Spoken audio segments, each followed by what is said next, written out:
Concave லென்ஸில் வந்து ஒளி விலகல் டயக்ராம்ஸ் என்னென்ன, எத்தனை இருக்குது, அது என்னென்ன, அதோட பயன் என்னன்னு இப்போ பார்க்கலாம். குழி லென்ஸின் முன்பாக வாய்ப்புள்ள 2 நிலைகளில் பொருள் வைக்கப்படும் போது உருவாக்கப்படும் பிம்பங்கள் குறித்து காண்போம். இப்போது குவி லென்ஸை பார்க்கும்போது, கான்வெக்ஸ் லென்ஸில் பார்க்கும்போது நாம் மொத்தமாக 6 வேஸில் பொருள் வச்சுருப்போம். 6 இடங்களில் பொருள் வச்சு நாம் வந்து பிம்பம் எங்கே உருவாகுதுன்னு பார்த்துருப்போம். ஆனால் இந்த குழி லென்ஸை பொறுத்த வரைக்கும் இதுக்கு வாய்ப்பு இருக்கிறதே 2 இடங்கள் தான். தூரமாக வைக்கும்போது, பக்கத்தில் வைக்கும்போது, அவ்வளோதான். இந்த 2 இடங்களில் வச்சு பார்க்கும்போது நமக்கு பிம்பம் எங்கே உருவாகும் அப்படின்றது மட்டும்தான் வந்து குழி லென்ஸில் இருக்கும். அதை பற்றி இப்போ நம்ம அதோட டயக்ராம்ஸ் எப்படி ட்ரா பண்ணணும், எப்படி வந்து பிம்பம் உருவாகும் அப்படின்னு சொல்லிட்டு நாம் இப்போ பார்க்கலாம். பொருள் ஈரிலா தொலைவில் உள்ள போது, இப்போது ஒரு குழி லென்ஸை எடுத்து அதில் பொருளை ஈரிலா தொலைவில் வைக்கிறேன். நான் ஏதோ ஒரு இங்கே ரொம்ப தூரத்தில் நான் பொருளை வைக்கிறேன். அப்படி நான் பொருளை வைக்கும்போது எனக்கு கிடைக்கிற அந்த பிம்பம் எப்படி இருக்கும் அப்படின்னு சொல்லிட்டு பார்க்கலாம். இப்போது லாங் டிஸ்டன்ஸ்லேருந்து எடுக்கும்போது நாம் ஒரே ரூலை தான் 2 டைம் யூஸ் பண்ணுவோம். ஸ்ட்ரெயிட் லைனாக பிரின்சிபல் ஆக்சிஸ்க்கு ஸ்ட்ரெயிட்டாக ரேஸ் கொடுக்குறோம். அப்போது இந்த ரே என்ன ஆகும்? குழி லென்ஸுனாலே நமக்கு என்ன தெரியும்? விரிக்கும் லென்ஸுன்னு தெரியும். அப்போது படுற ரே வந்து என்ன ஆகும்? விரிஞ்சு போகும். இது எந்த டைரக்ஷனில் விரிஞ்சு போகும் அப்படின்னா, இந்த எஃப் இருக்கு இல்லையா, இந்த F1 இருக்கிற டைரக்ஷனில் விரிஞ்சு போகும். இந்த 2 ரேஸுமே F1 இருக்கிற டைரக்ஷனில் விரிஞ்சு போகிறதுனால இங்கே பிம்பமானது எங்கே உருவாக்கப்படும் அப்படின்னா F1ல் உருவாக்கப்படும். பொருள் ஒன்று குழி லென்ஸின் முன்பாக ஈரிலா தொலைவில் வைக்கப்படும் போது, ஒரு குழி லென்ஸில் பொருளை அதாவது இன்ஃபினிட்டி டிஸ்டன்ஸில் வைக்கும்போது அங்கே என்ன பிம்பம் கிடைக்கும்னா நேரான மிகச்சிறிய மாயபிம்பம். அதாவது ரொம்ப குட்டியாக இருக்கிற எஃப்ன்ற பாயிண்டில் ரொம்ப ரொம்ப ரொம்ப குட்டியாக இருக்கிற மாயபிம்பம். ஆல்ரெடி சொன்ன மாதிரி லென்ஸுக்கும் லெஃப்ட் சைடில் பொருள் வைக்கிற இதே திசையில் கிடச்சிது, பொருள் வைக்கிற அதே பக்கம் கிடச்சிதுன்னா அதை நம்ம மாயபிம்பம்னு சொல்லுவோம். மாயபிம்பம் குழி லென்ஸின் முதன்மை குவியத்தில், அதாவது எஃப் பாயிண்டில் உருவாக்கப்படுது. இதுதான் வந்து பொருள் ஈரிலா தொலைவில் இருக்கும்போது நமக்கு கிடைக்கிற பிக்சர். நெக்ஸ்ட்டு, பொருள் ஒன்று அளவிடக்கூடிய தொலைவில் வைக்கப்படும் போது, இப்போது ஒரு பொருளை நாம் எந்த டிஸ்டன்ஸில் வைக்கிறோம் அப்படின்னா நம்மளால் மெஷர் பண்ணக்கூடிய டிஸ்டன்ஸில் வைக்கிறோம். அந்த மெஷர் பண்ணக்கூடிய டிஸ்டன்ஸை நம்ம என்னென்னு எடுத்துக்கலாம்னா, இப்போ இந்த சிக்கும் எஃப்க்கும் நடுவில் இந்த இடத்துல பொருளை வைக்கிறேன் அப்படின்னு எடுத்துப்போமே.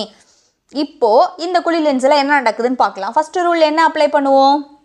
பிரின்சிபல் ஆக்சிஸ்க்கு பேரலான லைன் கொடுக்குறோம். அந்த லைன் அப்போ எப்படி போகும்? இந்த ஃபோக்கஸ் பாயிண்ட் வழியாக டிவியேட் ஆகி போகும். அதாவது இந்த ஃபோக்கஸ் பாயிண்ட் இருக்கிற டைரக்ஷனில் டிவியேஷன் நடக்கும். நெக்ஸ்ட்டு செகண்ட் ரூல் என்ன எடுத்துப்போம்? Optical centre. இந்த குழி லென்ஸாக இருந்தாலும் குவி லென்ஸாக இருந்தாலும் ஆப்டிக்கல் சென்டர் வழியாக கொடுக்கும்போது அங்கே எந்த டிவியேஷனும் இல்லாமல் ஸ்ட்ரெயிட்டாக போயிடுவாங்க. இது இந்த ரூல். இந்த ரூல் படி எந்த டீவியேஷனும் நடக்கலை. அப்போது இந்த 2 ரேஸும் இந்த பாயிண்டில் மீட் பண்ணிக்கிறாங்க இல்லையா? அப்போது பொருள் ஏ, இது பி அப்படின்னா இந்த மீட் பண்ணிக்கிற பாயிண்டில் ஒரு இங்கே கிடைக்கிறது வந்து A' B' அப்படின்ற பிம்பம் கிடைக்குது.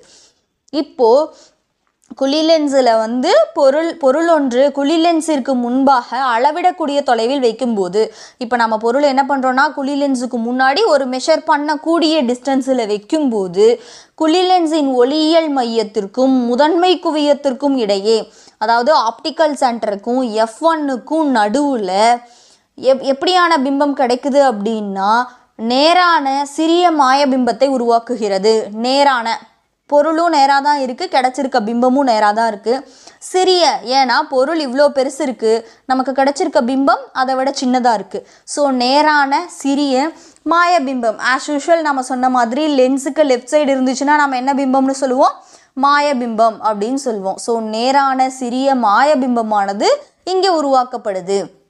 ஸோ குழி லென்ஸை பொறுத்த வரைக்கும் இந்த 2 மெத்தட்ஸ் தான். குவி லென்ஸில் நாம் 6 மெத்தடில் டயக்ராம் போடுவோம்.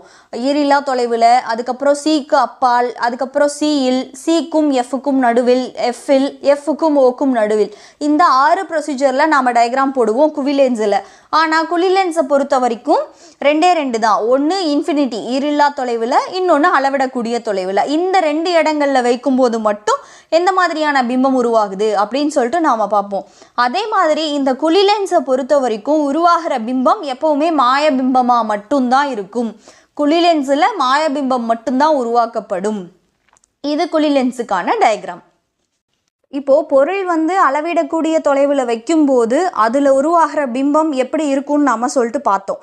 அடுத்தது லென்ஸிற்கும் பொருளிற்கும் இடையே உள்ள தொலைவு குறையும் போது பிம்பத்திற்கும் லென்ஸிற்கும் இடையே உள்ள தொலைவும் குறைகிறது. மேலும் பிம்பத்தின் அளவு அதிகரிக்கிறது. இப்போது உங்களுக்கு கீழே ஒரு பிக்சர் கொடுத்துருக்காங்க பாருங்களேன், படம் 2.4. அதை பார்த்துக்கிட்டே நம்ம மேலே இருக்கிறத படிக்கும்போது உங்களுக்கு அண்டர்ஸ்டாண்ட் ஆகும். என்னென்னா அளவிடக்கூடிய தொலைவு அப்படின்னு நம்ம காமனாக தான் சொன்னோம். அந்த அளவு வந்து இவ்வளோ தான் இருக்கணும் அப்படின்றது எதுவும் கிடையாது. அப்போது அந்த அளவிடக்கூடிய தொலைவு அப்படின்றது வந்து குறையும் போது கொஞ்சம் கொஞ்சமாக குறைஞ்சு லென்ஸுக்கு பக்கமாக வரும்போது இங்கே பாருங்களேன், ரெட் லைனில் 1 2 3 4 5 அப்படின்னு சொல்லிட்டு 5 இடம் கொடுத்துருக்காங்க.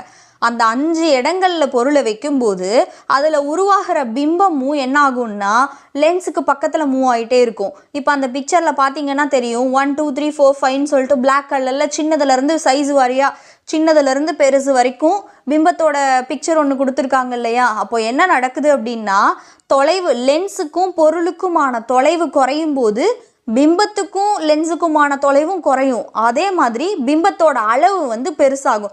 கிட்ட நகத்த அளவு வந்து பெருசாகும் அப்படின்னு சொல்லிட்டு இந்த பிக்சரில் நமக்கு அண்டர்ஸ்டாண்ட் ஆகிற மாதிரி கொடுத்துருக்காங்க.